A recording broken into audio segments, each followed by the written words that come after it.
पूर्ण धनुरासन करने के लिए हम कौन सी सिंपल इजी ट्रिक्स करें कि हमारा जो पूर्ण धनुरासन है वो बहुत ही जल्दी से हो जाए, तो आपको मैं इस वीडियो में बताऊंगी।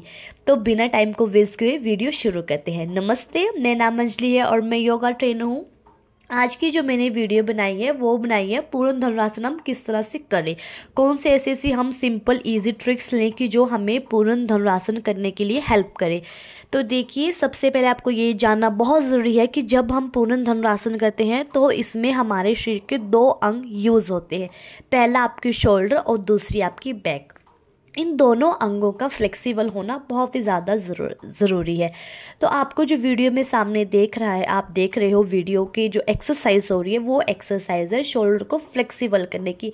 आगे मैंने बैक को फ्लेक्सिबल करने की एक्सरसाइज भी बताई है, लेकिन उससे पहले मैंने बताई है कि आप किस तरह से अपने शोल्डर को जो है वो फ्लेक्सिबल कर सकते हो। आपको जो एक्सरसाइज दिख रही है, आप उस एक्सरसाइज को दिन में 3 बार करिए। 10-10 आप इसके सेट लगा सकते हैं। 10-10 टाइम के आप इसके 10-10 बार का इसके सेट लगा सकते हो। इससे जो कि आपकी जो शोल्डर की फ्लेक्सिबिलिटी है वो इंक्रीज़ हो जाएगी, और जितने शोल्डर की फ्लेक्सिबिलिटी आपकी इंक्रीज़ होगी, आपको पूर्ण धनुरासन करने के लिए बहुत ही ज़्यादा हेल्प मिलेगी।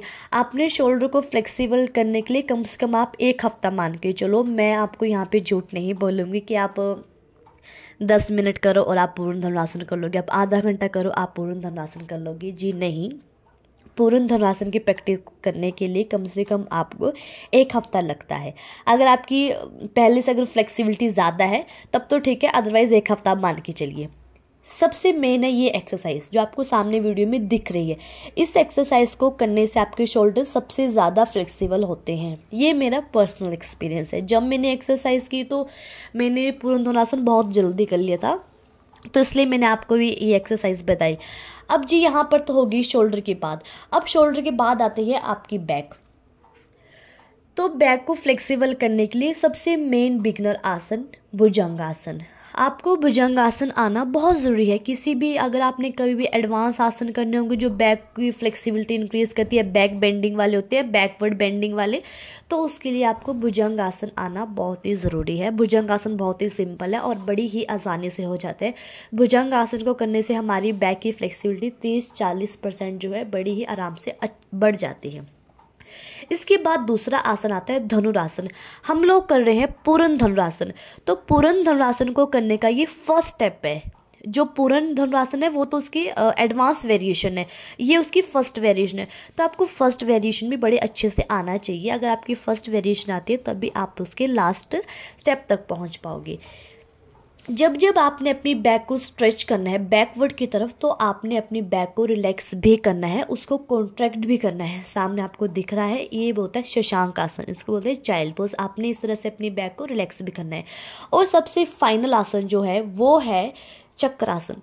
चक्रासन करने से आपको बहुत ही ज़्यादा हेल्प मिलती है किसी भी एडवांस आसन तक पहुंचने के लिए। फॉर एग्जांपल, अगर आप जैसे आप नटराज आसन कर रहे हो, आप राजकपोत आसन कर रहे हो, आप पूर्ण धनुरासन कर रहे हो, आप पूर्ण सलवासन कर रहे हो, तो इस तरह से आसनों को करने के लिए आपको चक्रासन बहुत ही ज़्यादा हेल्प करता है।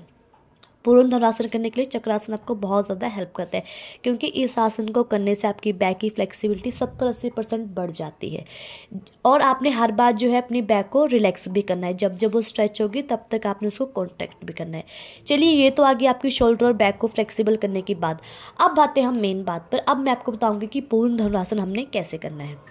देखो, मैंने 2 स्टेप्स लिए हैं, दोनों स्टेप्स को अपने पैरों पे बांध लिए, लेफ्ट और राइट दोनों पैर पे बांध लिए। अगर आपके पास इस तरह से स्टेप्स अवेलेबल नहीं है तो आप लोग घर पे स्कार्फ दुपट्टे का यूज़ कर सकते हो।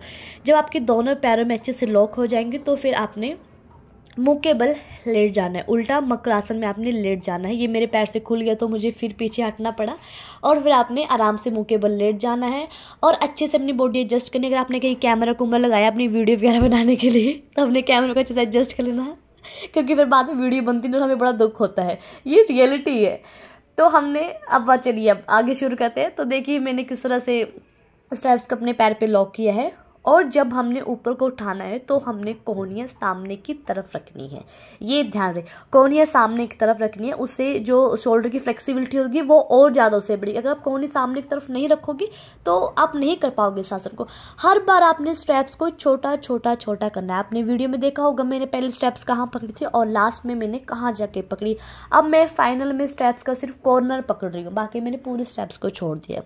कॉर्नर पकड़ी हूँ और मेरा ये ईजी से हो गया। तो अब आएगी फाइनल। अब मैं इसको खोल दे रही हूँ स्टेप्स को। अब मैं बिना स्टेप्स के साथ कर रही हूँ और मैंने दोनों साइड के अपने पैरों को पकड़ना है। बहुत से लोग इसमें थंब को पकड़ते हैं, लेकिन मैं थंब पकड़ने में थोड़ी अनकंफर्टेबल होती हूँ, तो मैंने इसमें अपने पैरों के पंजों को ही पकड़ लिया। तो ये देखिए आपके सामने ही है। इस तरह से आप प्रैक्टिस करिए। आप यकीन मानिए आप एक हफ्ते में जो है आप पूर्ण धनुरासन करना सीख जाओगे। ये मेरा पर्सनल एक्सपीरियंस है। और जब पूर्ण धनुरासन आपका हो जाएगा तो आपने अपनी बैक को कॉन्ट्रैक्ट करके रिलैक्स देना है। अगर आपको वीडियो अच्छी लगी हो तो प्लीज़ एक लाइक कमेंट शेयर ज़रूर करना है। And thanks for watching.